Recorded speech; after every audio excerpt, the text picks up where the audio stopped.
We're going on a BWERRUN beer run, beer run.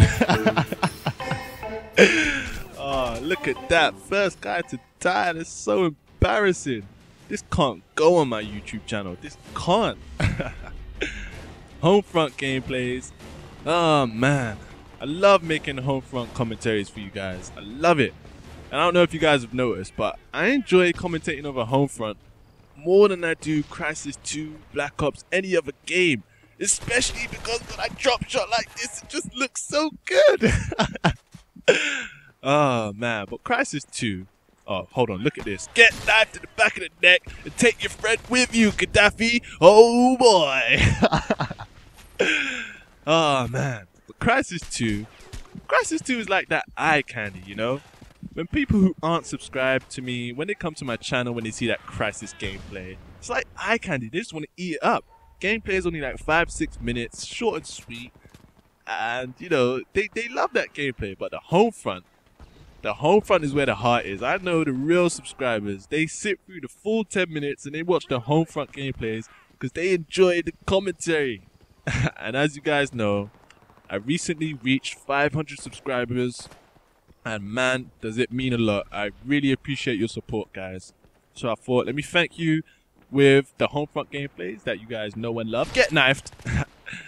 But what I wanted to talk about with you guys today was role models, peer pressure, and share a couple of stories with you guys. And the reason I wanted to talk about role models is because I was talking to a friend at university, and he's a follower of mine. He's a fan of my YouTube videos. And he was telling me, yeah, man, you're a really good role model to your subscribers. And I was thinking, role model? I'm not a role model. I mean, people just come to my channel just to watch my gameplays. I mean, they don't really look up to me in any way or anything like that. But, you know, I thought about it.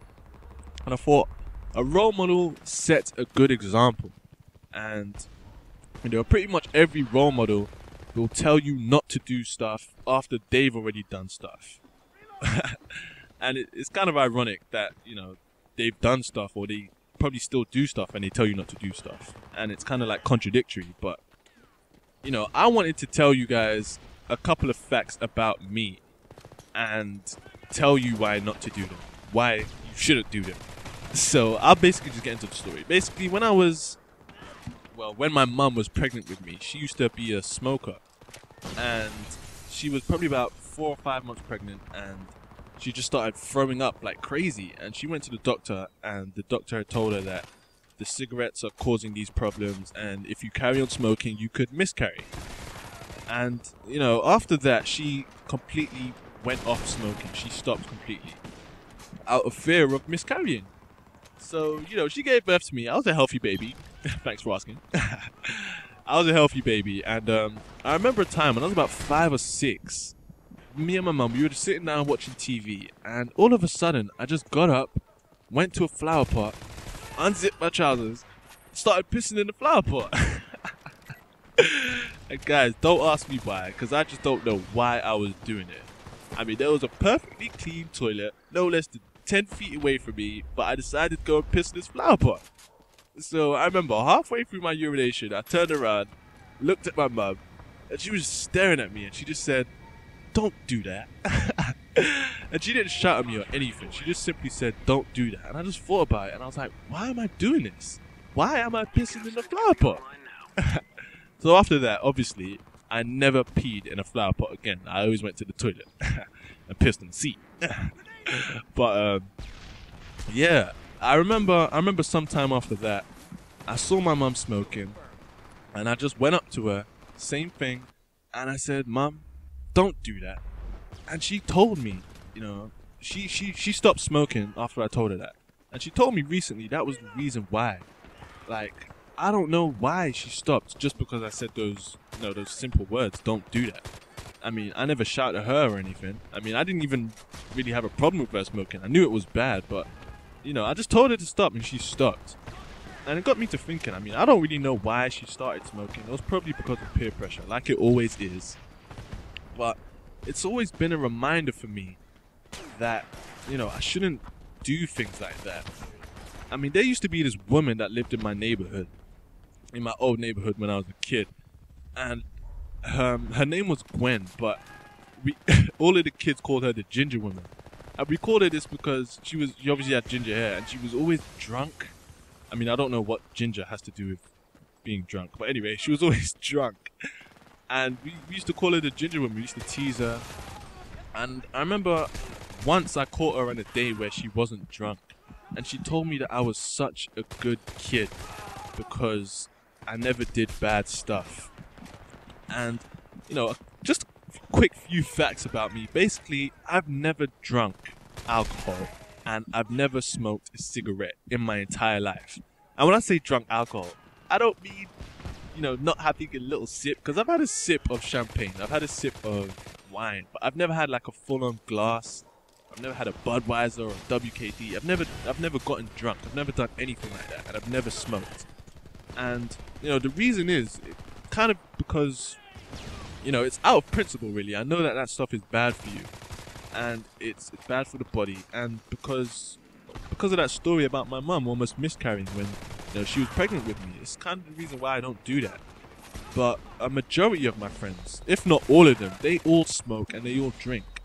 And they come up with excuses saying, oh, I drink because, you know, the taste is nice. I like the taste of alcohol. But come on. Does the taste of alcohol really compare to a fresh glass of orange and mango juice? No, it doesn't, does it? I mean, come on.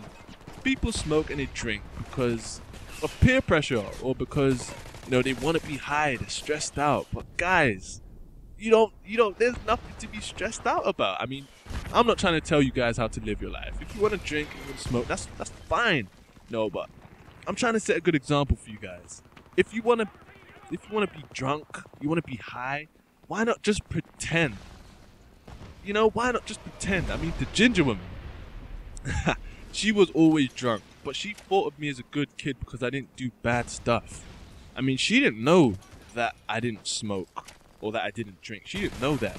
But she knew that I was a good kid because I didn't run around doing, you know, causing trouble.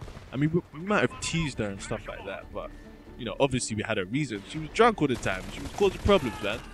But basically, guys, I'm just trying to let you guys know that if you're stressed out about stuff, or, you know, if you're whatever problems you're going through, you don't need to drink, you don't need to smoke, you don't need to do drugs, you don't need to do anything like that, because, you know, you can always be a better person from doing good things.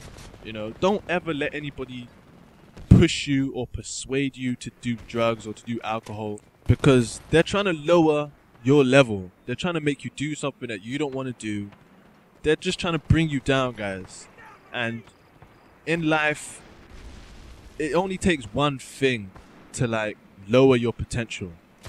Smoking, it's not good for you. So why are you going to do something that's not good for you? If somebody offers you a cigarette, say, nah, I don't want that. Reflextra told me not to smoke because I'm a boss, and I'm always going to be a boss. Alright, guys. A little advice for you guys. Just don't do that stuff, man. But anyway, I hope you guys enjoyed this commentary. Once again, I just want to thank you guys for 500 subscribers. It means so much. Look at that quad, boy! Home front beasted. But anyway, guys, I hope you enjoyed this commentary. I hope it wasn't a crappy one. And I hope it wasn't a bad attempt at being a good role model. But peace anyway.